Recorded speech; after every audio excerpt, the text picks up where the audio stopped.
আমরা অত্যন্ত উদ্বিগ্ন যে পুলিশ নাগরিকের জানমাল রক্ষা করবে, আইন শৃঙ্খলা সুচারুভাবে তার নিয়ন্ত্রণ তারা করবেন। আর সেই পুলিশের একটা অংশ বললে বোধহয় ভুল হবে, এখন একটু বেশি হবে, সরাসরি মাদক পাচার, নারী পাচার, সীমান্ত বাণিজ্য, তার সাথে আরো যাবতীয় অপরাধের সাথে যুক্ত হচ্ছেন। এবং সর্বশেষ ঘটনা, 4 জন পুলিশ অফিসার একই থানা থেকে আমাদের মাননীয় পুলিশের মহানির্দেশক মহোদয় তাদের গ্রেপ্তার করার জন্য নির্দেশ দিতে বাধ্য হয়েছেন। তারা গ্রেপ্তার হয়েছে, সাসপেন্ডেড হয়েছে, এখন পুলিশের হেফাজতে আছে। তার মাত্র কদিন আগে পুলিশ পরিবারের কয়েকজন সদস্য যে লক্ষ্মীর মূর্তির সামনে কোটি কোটি টাকার তাজা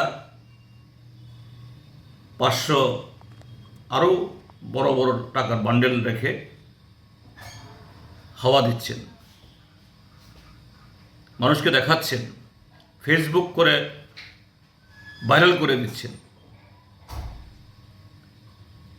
এই ঘটনাতেও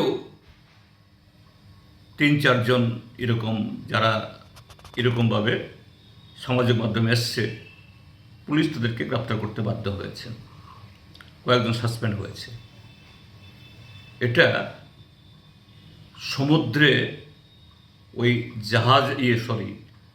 বরফের পাহাড়ের চূড়া মাত্র। আন্টার্কটিকা বা এইসব এলাকা যেখানে এই বরফাঞ্চল, সমুদ্রের মধ্যে বরফ ডুবে থাকে, শুধু উপরটা দেখা যায় ছোট্ট, কিন্তু নিচেটা হলো বিশাল হিমালয়। গোটা প্রশাসন, শুধু পুলিশ না, পত্রিকা খুললে দেখা যায় সিনিয়র টিসিএস অফিসার, আবার দেখা গেল তাদের মধ্যে একজন এই গত পরশুদিন প্রমোশনও পেয়ে যাচ্ছেন, আইএস হয়ে যাচ্ছেন।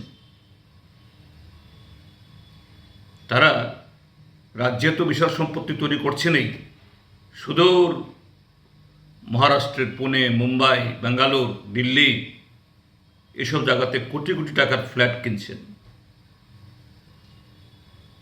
জমি কিনছেন। ত্রিপুরাজ্যের মধ্যে